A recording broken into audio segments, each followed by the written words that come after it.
많은 부모가 자녀에게 재산을 물려주기를 원하지만 이는 반드시 좋은 결과를 가져오지는 않습니다. 오히려 자녀의 삶에 부정적인 영향을 미칠 수 있으며 부모 자신에게도 문제가 될 수 있습니다.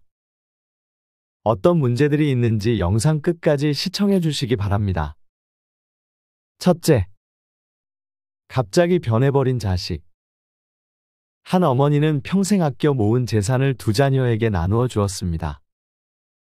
처음에는 감사해하며 효도를 다할 것처럼 행동했지만 시간이 지나면서 자식들은 점점 변해갔습니다.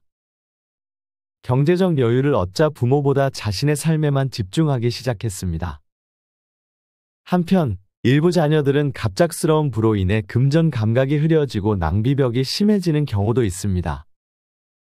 아들은 부모에게 받은 돈을 무리하게 투자하다 손실을 보았고 딸은 돈이 넉넉해지자 해외여행과 명품 소비에 빠졌습니다. 부모는 자녀가 재산을 현명하게 관리할 것이라 믿었지만 결과는 정반대로 나타났습니다. 심지어 일부 자녀들은 돈이 다 떨어지자 부모에게 다시 손을 벌리는 일도 발생합니다. 결국 부모는 자신의 노후 자금을 사용하며 자식의 실패를 메워야 하는 상황에 놓이게 됩니다. 둘째, 기대와 현실의 차이. 많은 부모들은 자식에게 재산을 미리 증여하면 경제적으로 안정되고 효심을 더욱 발휘할 것이라고 기대합니다. 부모는 자식이 경제적 부담을 덜고 더 나은 삶을 살 수 있도록 도와야 한다는 마음으로 재산을 나눠줍니다. 하지만 현실은 기대와 다르게 흘러가는 경우가 많습니다. 오히려 예상치 못한 갈등과 실망이 뒤따르는 경우가 많습니다. 부모가 기대했던 만큼 자식들이 효심을 보이지 않거나 오히려 경제적 여유가 생기면서 부모를 등한시하는 사례도 흔하게 나타납니다. 셋째, 가족 갈등의 시작. 어떤 가정에서는 증여 과정에서 형제들 간의 다툼이 발생하기도 합니다. 한 아버지는 공평하게 나눈다고 생각했지만 자녀들은 왜 형이 더 많이 받았냐? 내가 더 어려운데 차별받는 것 아니냐? 라며 불만을 터뜨렸습니다.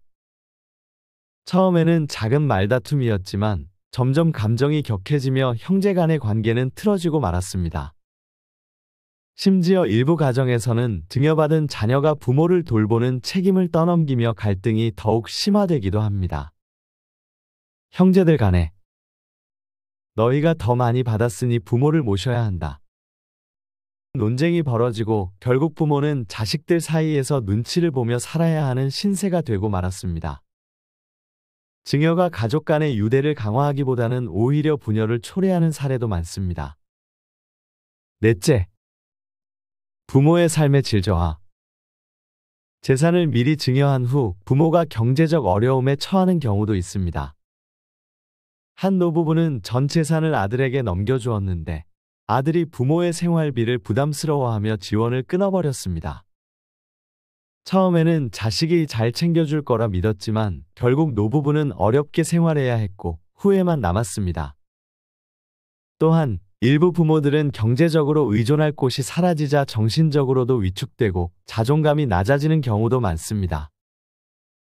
재산이 있을 때는 자식들이 자주 찾아왔지만 재산이 없어진 후에는 연락조차 뜸해지는 현실을 경험하며 큰 상실감을 느끼게 됩니다.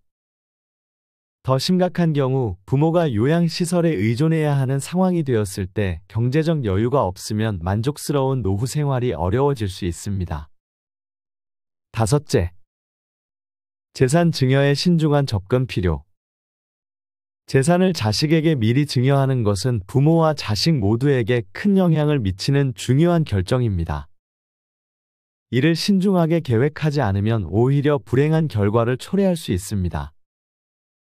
현명한 부모들은 일정 부분은 자녀에게 증여하되 자신이 노후에 안정적으로 생활할 수 있는 자산을 남겨둡니다. 또한 부모가 경제적으로 자립할 수 있도록 연금이나 안정적인 수입원을 마련하는 것도 좋은 방법입니다. 특히 재산을 한 번에 증여하기보다는 점진적으로 지원하면서 자녀의 재산 관리 능력을 살펴보는 것이 필요합니다. 또한 재산을 무조건 자녀에게 증여하기보다 자녀가 경제적 책임감을 가질 수 있도록 유도하는 것이 중요합니다. 부모가 자신의 경제적 독립성을 유지하는 것이야말로 장기적으로 가족 전체를 위한 현명한 선택이 될 수 있습니다.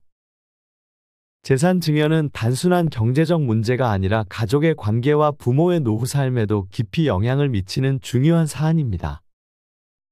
충분한 논의와 신중한 계획 없이 재산을 넘겨준다면 기대와는 다른 결과를 맞이할 수도 있습니다. 부모와 자식 모두에게 최선의 방법을 고민하는 것이 중요합니다. 결국 재산은 단순한 돈이 아니라 가족 간의 관계와 신뢰를 시험하는 중요한 요소가 될 수 있습니다. 신중한 계획과 조율이 이루어질 때 부모와 자식 모두가 만족하는 결과를 얻을 수 있을 것입니다. 부모는 자녀의 행복을 위해 재산을 나누어 주지만 진정한 행복은 재산을 넘어서서 서로를 존중하고 배려하는 데서 온다는 점을 기억해야 합니다.